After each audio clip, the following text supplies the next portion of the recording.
try to make it new. You can't fight it when it feels so true.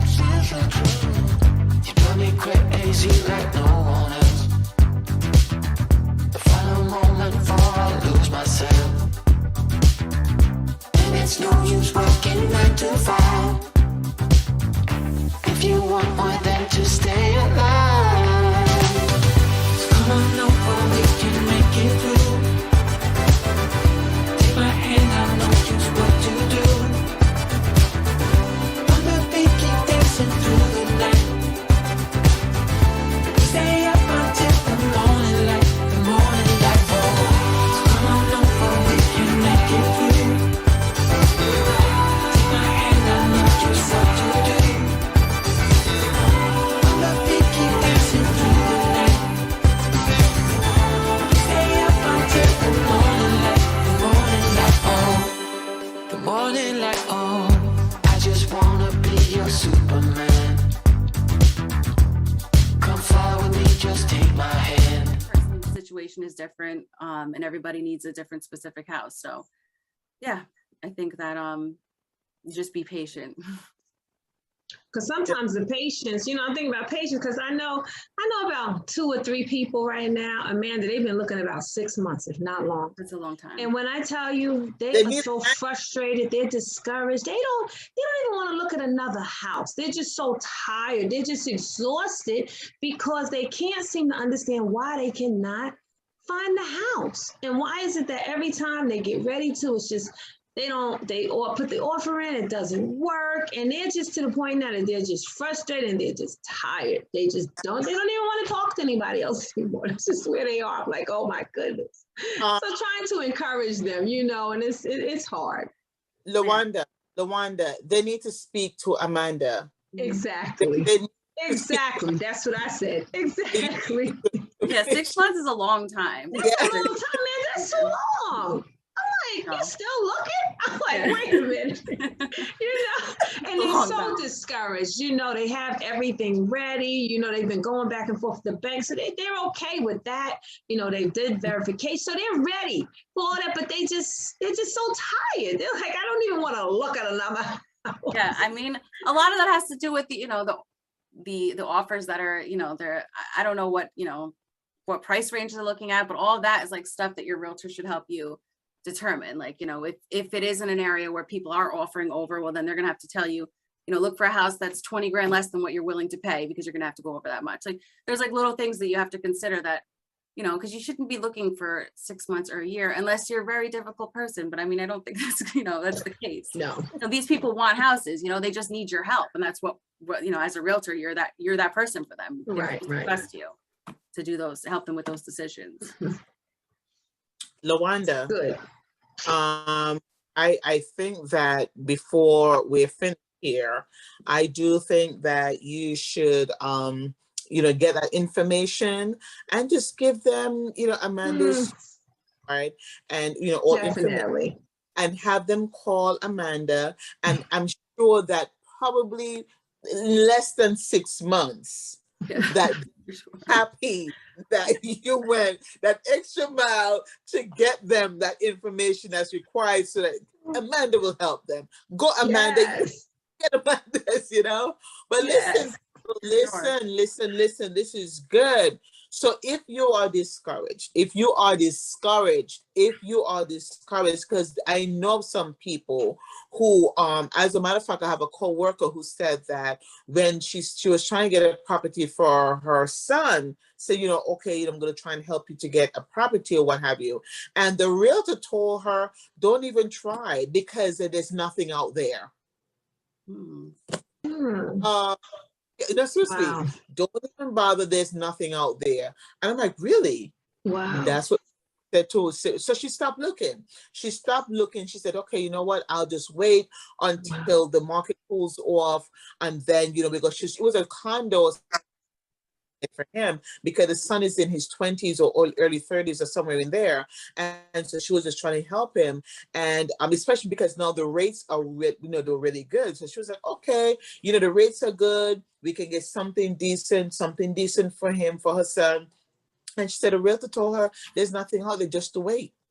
Well, maybe it was, do you know what the price range was or the location? Maybe that had to do with it. Okay, but that could be something That could, too. but she shouldn't say it like that. She should say, you know, this is, you know, that price range is difficult. Let's wait a year and see if, you know, things go down a little bit. Condos is a little difficult too, because most of them don't do FHA. So you have to have 20% down. And the even the condos are not, you know, they're not dirt cheap anymore either. So, you know, but there's still good opportunity out there. You know, you can still get them. So I wouldn't tell my client, no, we can't do this. I've seen stop condos. looking, you know. Condos are almost the same prices like you're purchasing a one family house. They're crazy. The prices are absolutely quick to me. But I wouldn't buy a condo because I don't like the whole I don't like the HOA fees and all that. Oh, yeah, let's talk about that. The HOA fees, the homeowners association fees. Why? Well, because when you're buying a condo, you're doing that so you don't have to maintain the property. So it's easy for a lot of people. Like, I mean, I think, you know, I don't think it's a terrible idea because you don't have to take care of the lawn. You don't have to take care of this, take care of the maintenance. If something breaks on the roof or something, that's on them, not you. So like, that's why but you know, like you said, with the amount of HOA, yeah, it depends depends where you are and what they're offering. Do they have a pool? Do they have a gym? Or are they just charging you $400 for nothing for trimming the grass? Like, you know, do they have parking? All those type of things. So condos are not, and you can still find, you know, pretty decently priced condos, especially lower than a single family home right now. Because they're, you know, those prices are rising. But that's the point of the HOAs is, you know, but if it's like an association that doesn't have anything, then yeah, it's like, what are you charging for?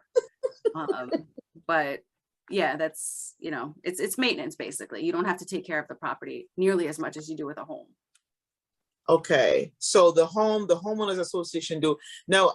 Because I've seen I've heard where you have like say for instance the HOA fee is maybe you'll see it listed like when you know on Realtor.com or what have you, $26. Okay, $26.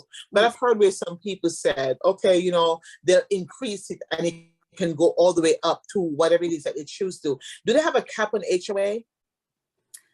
I don't know if they have it. That's like a homeowners association question. I don't know if they have a cap, but they do have to tell you, you know, if it's being risen, you know, in the next year or whatever. And like a lot of them too, you'll see assessments on there because if the association is doing assessment, which means they're making improvements with the condominium association, that will be on there. And those, they have to tell you how long it's going to be and how much money you're putting in towards it. So everything has to be told to you. It has to be open, but how much they can raise it, I don't know. I mean, you assume each one is different, but probably just like, you know, taxes and stuff, there's probably a limit as to how much they can raise it.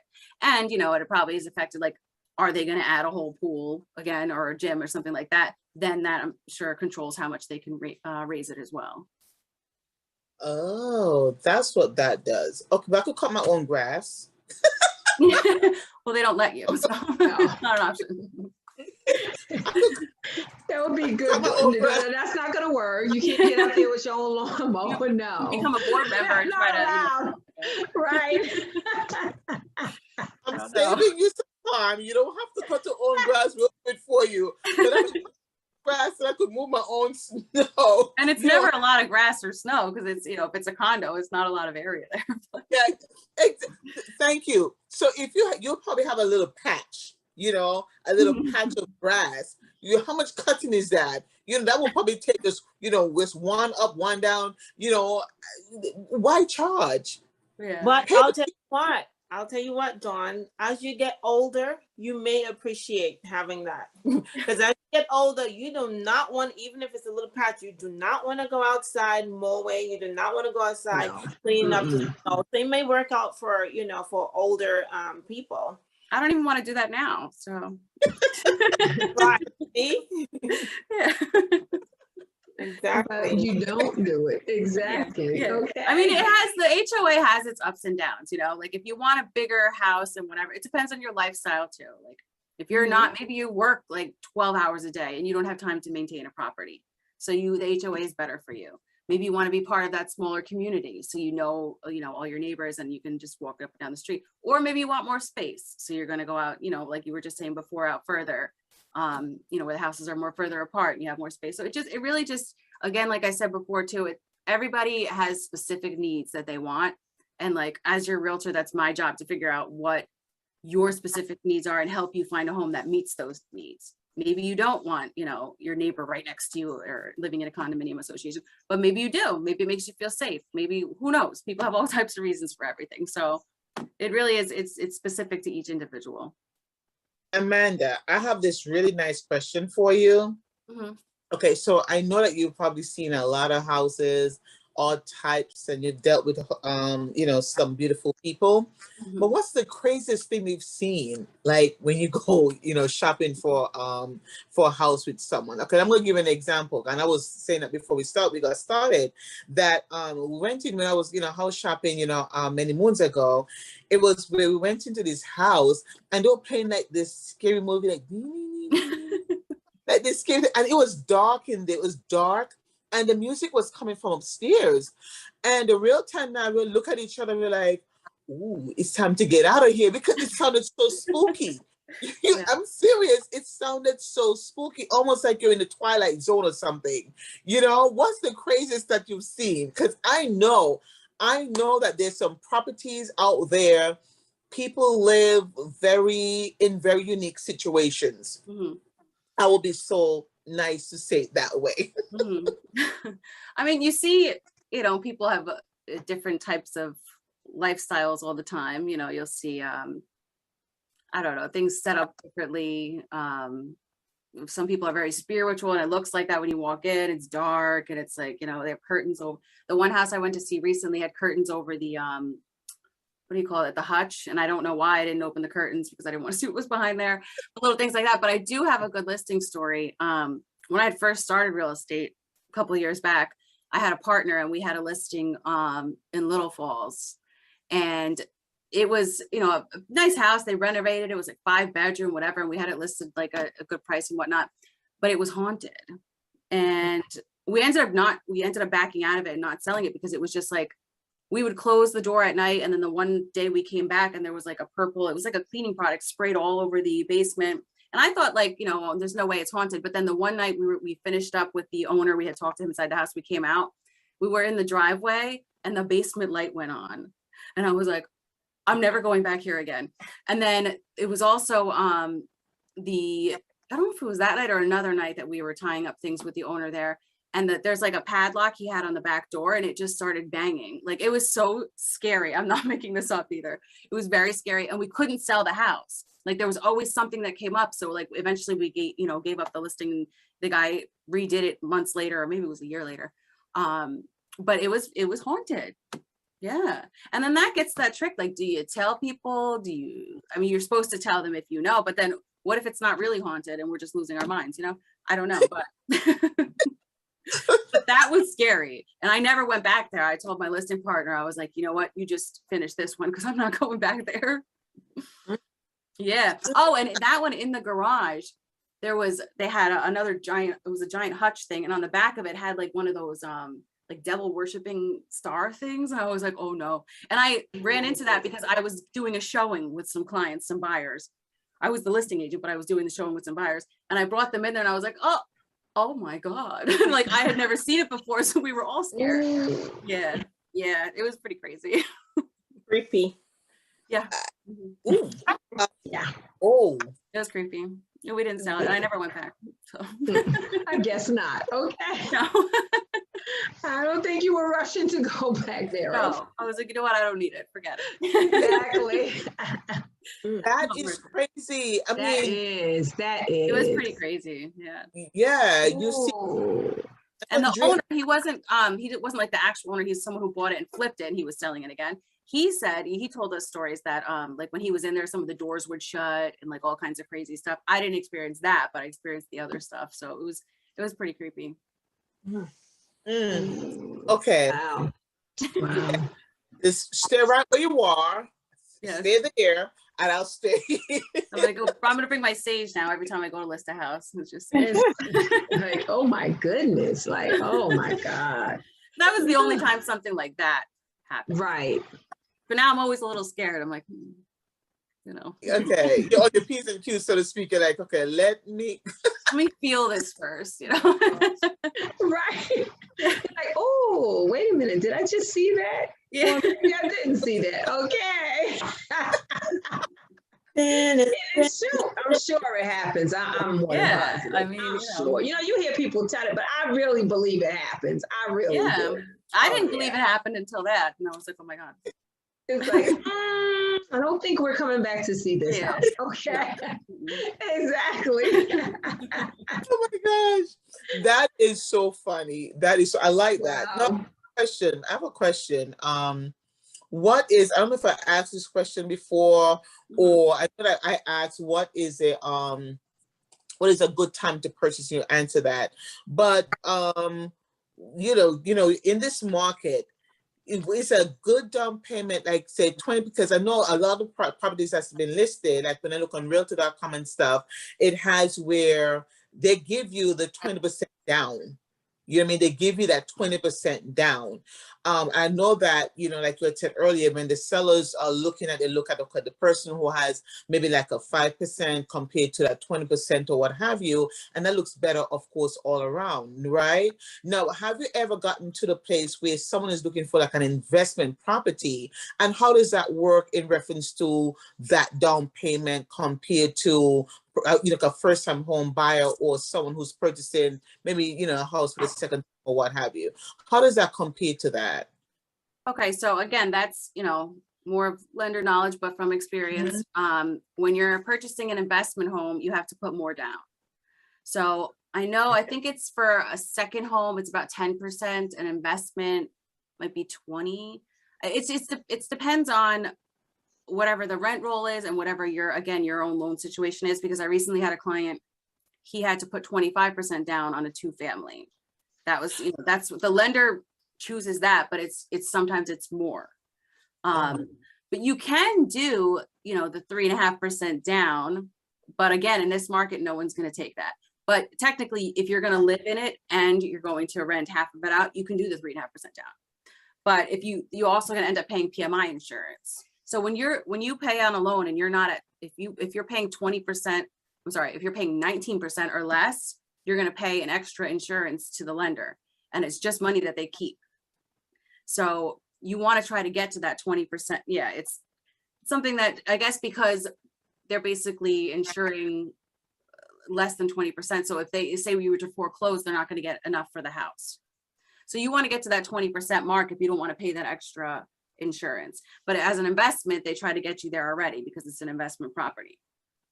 So with investments, you do have to pay a little bit more down. But again, that's something like specifically your lender has to go over with you and tell you how much you're going to have to put down. Okay, that's a good one. I also this. I know I'm talking a lot. I know, but I have this where one of the things we were talking about of how if you're under contract and everything like that, what are the things that will disqualify you, or you can get out of it? Because once you're on the contract, you're basically you're in it, and of course you're looking towards closing and all that good stuff, right?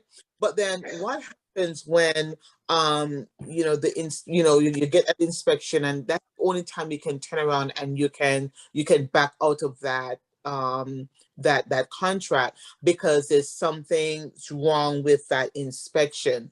Now, what would you say to somebody who the inspection comes back and it's something that the seller would have to fix, but the seller did not do a good job? Do you want to ask them if they want to put monies at closing, if they want to do, like, say, for instance, that the seller will put like a seller's concession? Okay, I did not get this fixed, but I could give you maybe some of the funds to it. Do you have anything like that? Well, they say, I'll give you some of the funds towards that, or I'll give you the funds towards closing so that you can take care of that? Or does it have to be a complete, straight deal where you have to fix that before we go into closing?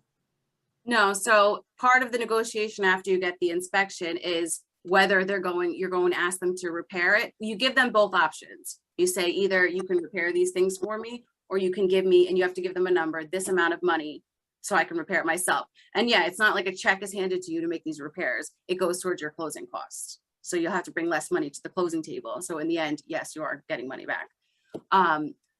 But yeah, that's, I just lost trains of thought.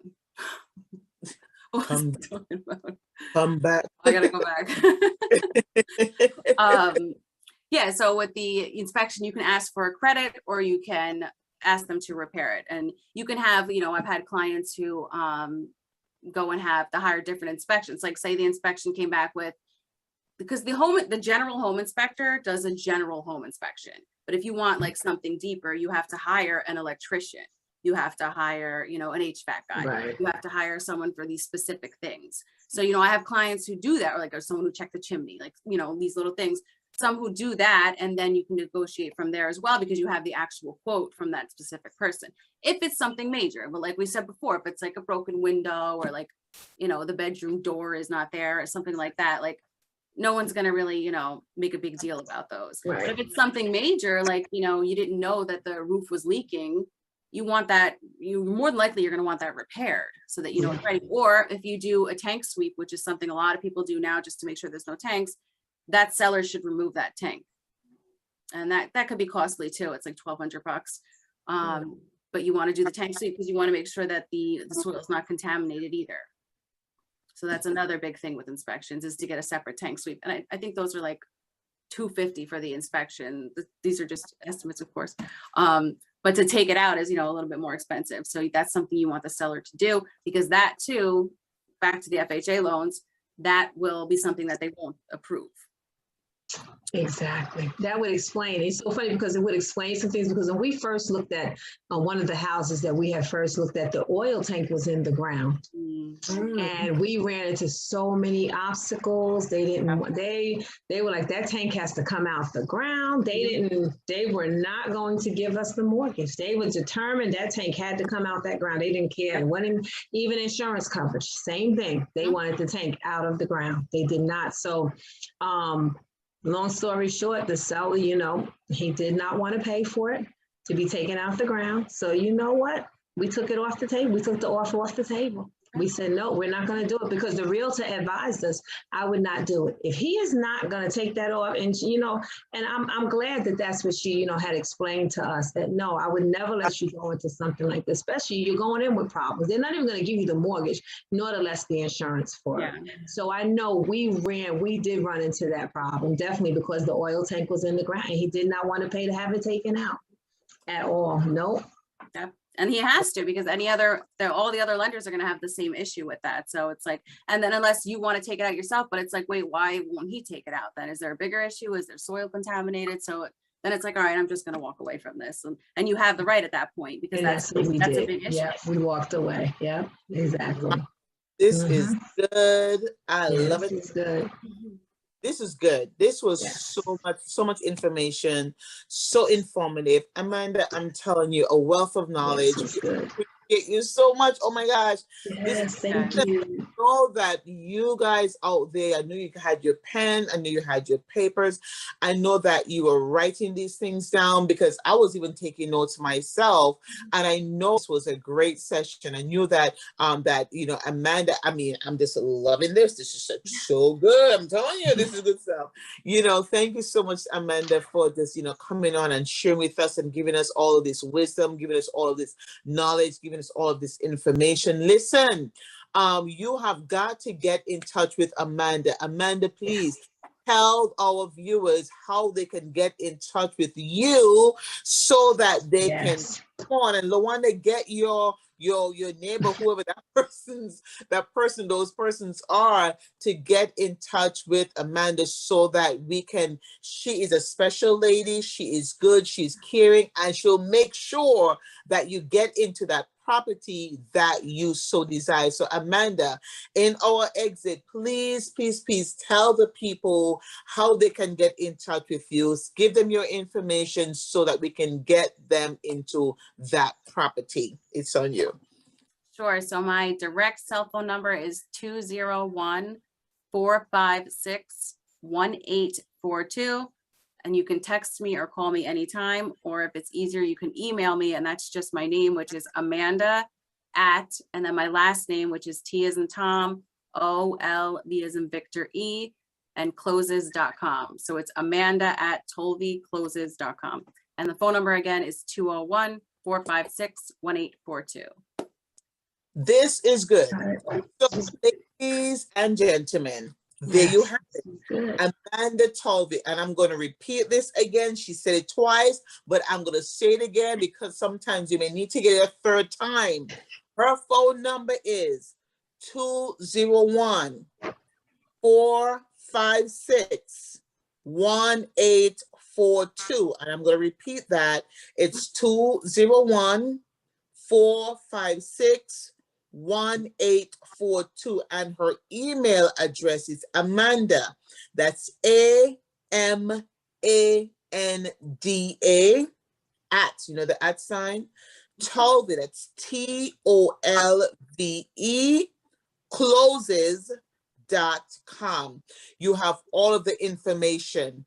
Please, please, please reach out to Amanda. She will get you into that home that you desire. She will. We know that she will. That's why she's on here, and that's why she spoke so eloquently to you. She gave you all that information. Trust me, you're going to love it, and you're going to tell your friends, you're going to tell your neighbors, you're going to tell everybody what Amanda has done for you. So once again, thank you so much for joining us. Thank you so much, Dree. Thank you so much, LaWanda. And again, thank you so much, Amanda, for your wealth of knowledge. We appreciate you. And we want to say thank you, everyone, for joining us today. And until next time, for Just Us Girls, we say bye. Bye.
So here we go again, it's no surprise, 'cause we know better than